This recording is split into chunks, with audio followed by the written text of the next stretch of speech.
Housing market downturn spreads across country as property price decline deepens. So this is Australian. House prices could have a long way to fall. This time is different. New Zealand and the US and Canada show how quickly things can change in the housing market.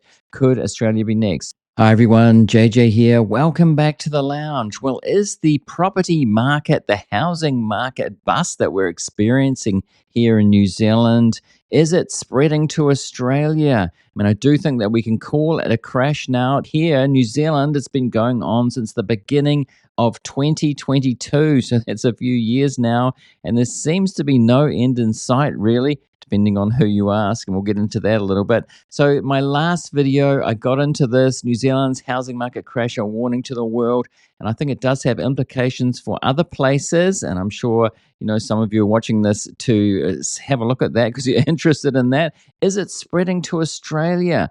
Australians will know what I'm talking about. There's a downturn going on there. But the past video that I did, feeling the pain as housing market falls, show no sign of bottoming out. That was one of the articles. And I did go on to talk about Australia because there are just the beginnings of it there. So a little bit of background if you didn't see that video, but I'll put a link to it in the description and at the end of the video. If you're watching on YouTube, you can catch up on that if you didn't. Now, people have been watching that. People are interested, and I'll keep doing videos on this subject and wider, broader economic issues if people are interested in that. It is interesting to me, rather than just doing it about Elon Musk and the oligarchs in the US and related companies, which I've been doing for a long time, and I'll continue to do that. So this is from 9 days ago in New Zealand media. People selling up now are losing more on their properties than you think. And we'll get to Australia in a minute. This is just what's happening in New Zealand. And it's only just started in Australia. Will it spread? Will it get deeper? Will it spread even further? Let's see what's going on. Let's see what they say about this. Kiwi homeowners are having to hold on to their properties for longer than ever to avoid making a loss. There's now a huge glut of homes sitting on the market waiting for a buyer, and that is putting pressure on sellers. Staff Chief Property Correspondent Jannika Turella is with us now in the 3 News studio. Kia ora, Jannika. Kia ora. So are more homeowners having to bite the bullet and take a loss than ever before? Yeah, so around 13% of people who had to sell up in April, May or June made a loss. If that doesn't sound like a very high number, it is actually the highest in 14 years, according to Cotality, who monitors this kind of thing. So basically, making a profit on a property is no longer a given. So just before they go on there, let me butt in and say, what's interesting about this is that, it has gone down quite a lot, but just this mentality of buying properties and then selling them on. I mean, if you think of it as a home, people should be staying in their homes for quite a long time, you think, rather than selling on quickly. And that's what's been happening. That's what was happening in the New Zealand market. People flipping, as I talked about in the last video. And this was encouraged by TV programs. Same in Australia, there's this program called The Block. I've seen similar things in the US as well, where they just add improvements, sometimes not very much. And I've seen in real life here some of the improvements, the minor improvements, a lick of paint, a few things, and then flicking it on for a profit. And the government did try to curb that. There were various measures put in place to curb the rapid rise that we had a bubble and now we're experiencing a bust. So this mentality of buying and then just flicking it on. The peak of the bubble was in beginning of 2022, late 2021. I mean, if you're selling now, that's not very long trying to sell at a profit now, but there's no profit to be seen. There's no capital gain.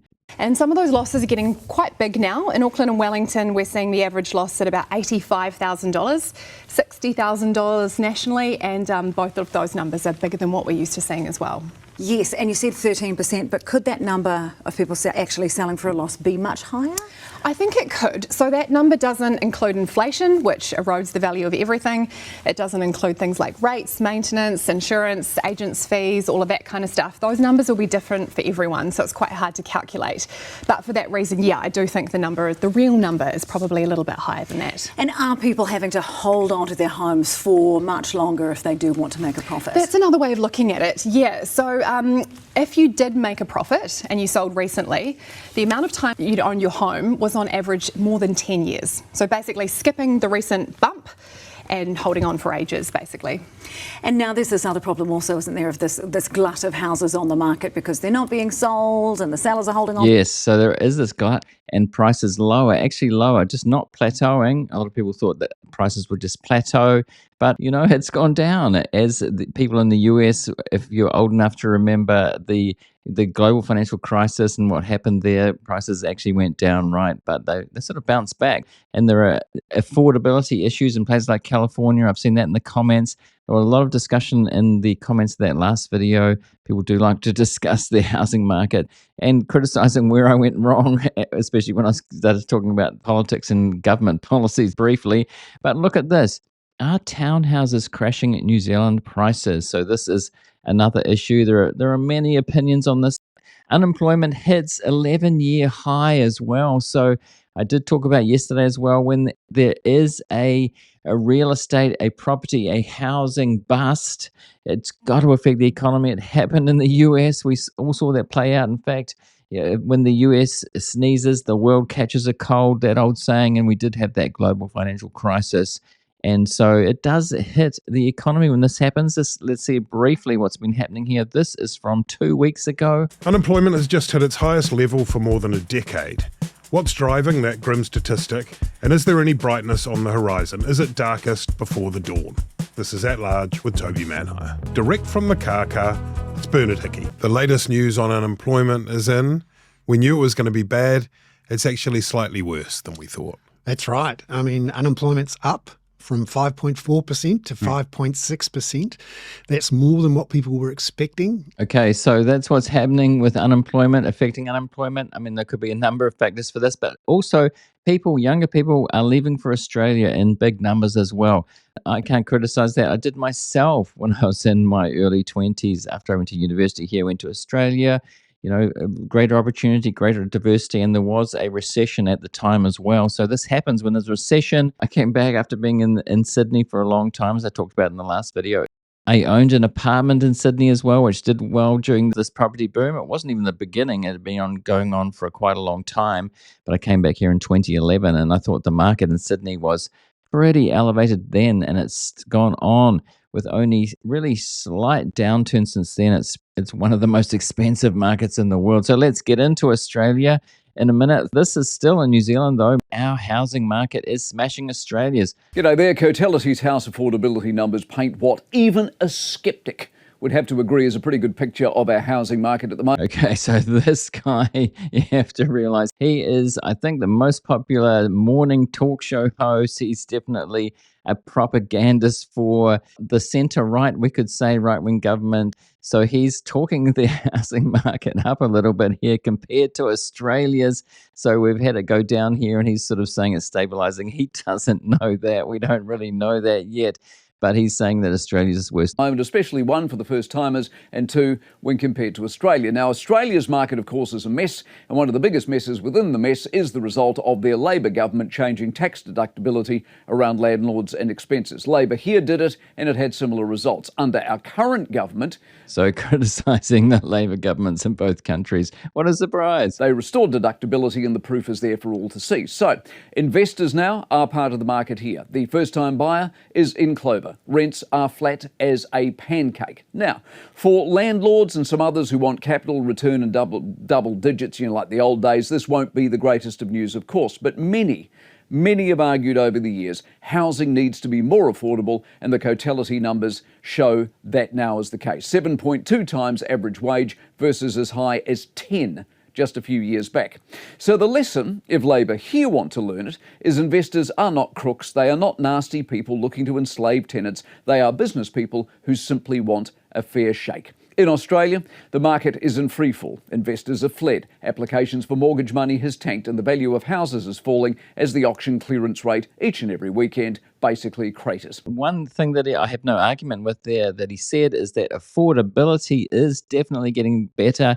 There's people hurting homeowners or investors here who bought during that peak or during the way up that are definitely hurting. But affordability for first home buyers definitely getting better for young people. A lot of people saying that in the comments. of course, that it's a good thing for their young people and for New Zealand. Housing market downturn spreads across country as property price decline deepens. So this is Australia, not New Zealand. This is from the 3rd of August, so not long ago.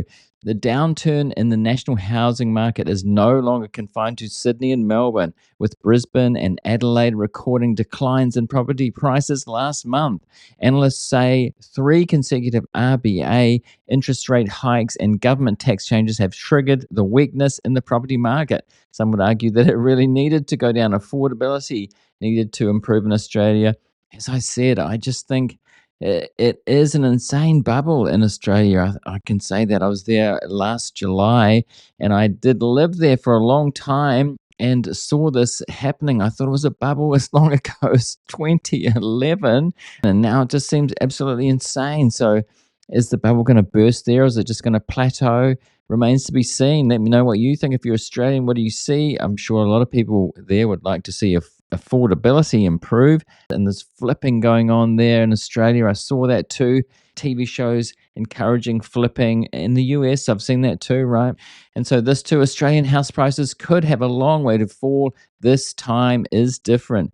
New Zealand and US and Canada show how quickly things can change in the housing market. Could Australia be next? So I've had Canadians in the comments too saying that it'd be a good thing if affordability changed. So these markets for years were mentioned in the same breath. New Zealand, Australia, Canada, and more recently, California. I've seen a lot of comments about how California has become really expensive again. We had China as well, Hong Kong in particular, very expensive. So things sometimes do bust and decline. So this is from Tarek Brooker.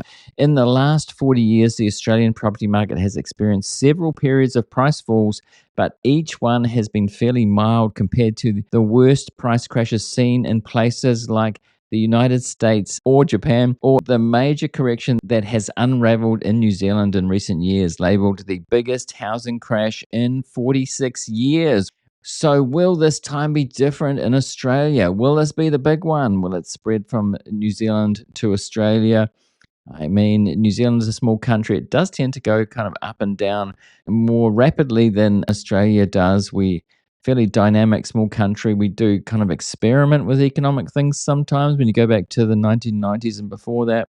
So will this time be different? There is a greater sense of uncertainty about how this chapter of the national housing market story will unfold. So that's where we're at in Australia. And the end of the super cycle, this is the Sydney Morning Herald. Big call on the national property market. A 30-year property supercycle that has made Australian homes among the most expensive in the world, and that's been talked about for years, may finally be coming to an end. One of the nation's top economists has predicted, despite warning prices will eventually rebound due to chronic shortage of homes. I mean, that's what was talked about in New Zealand, but is there actually a shortage, or is it just a shortage of affordable homes and then the affordability needs to get better? So this is AMP Chief Economist Shane Oliver said on Monday, a combination of higher interest rates, record poor affordability, and a slowdown in immigration and the federal government's budget changes to property taxation may have finally ended a cycle that has pushed home prices way above fair value. This is from ABC News. Investors pull out of housing market as downturn broadens. So broadening from Sydney and Melbourne, the biggest cities, sharpest beginning of housing downturn in Sydney's history. And house price downturn deepens beyond falls in Sydney and Melbourne. And so this video shows a house auction I talked about in the last video. New Zealand and Australia, I believe, is some of the few places in the world that have actual auctions where people standing outside and there's an auction, there's bidding wars. And when the downturn happens, like it has in New Zealand, you see less of that. It's more priced by negotiation. The auctions kind of end, which is pretty telling. And this one too, property tax changes to slash 1.3 trillion from Australian wealth. They're talking about the property market, which is a huge percentage of the economy of the wealth, but it's gone up so much that these news headlines can be a bit deceptive because the trillions that have been put on in the last few years or many years is a lot. And affordability could come down. It could over time be a good thing. But do let me know what you think about this. Do chime in the comments. I know people do like to talk about this. Do you think it'll spread? I've heard people from the UK and the US and Canada talking about this too, the property markets there, how it's, in some places they see it is really unaffordable and expensive. I know in California, as I keep saying, that people have complained there, but it seems to be a bit of a downturn there according to people. But I'll have to look into that. I might do a video about that too. But do let me know what you think about this, and I'll do more on it if there's interest in it. And right now, I'm going to put a related link on screen. If you're watching on YouTube, I'll put a link to the last video I did if you want to catch up on that one to more about the New Zealand property market and the implications that that might have. I also put a subscribe link on screen. Do subscribe if you're new here. And a lot of people watching aren't subscribed, so do subscribe. And on Spotify and on the Facebook page as well. I do ask people to subscribe in more than one place in case anything ever happens to one place or we've got backup. All right, thanks for watching this one, and I'll see you in the next one.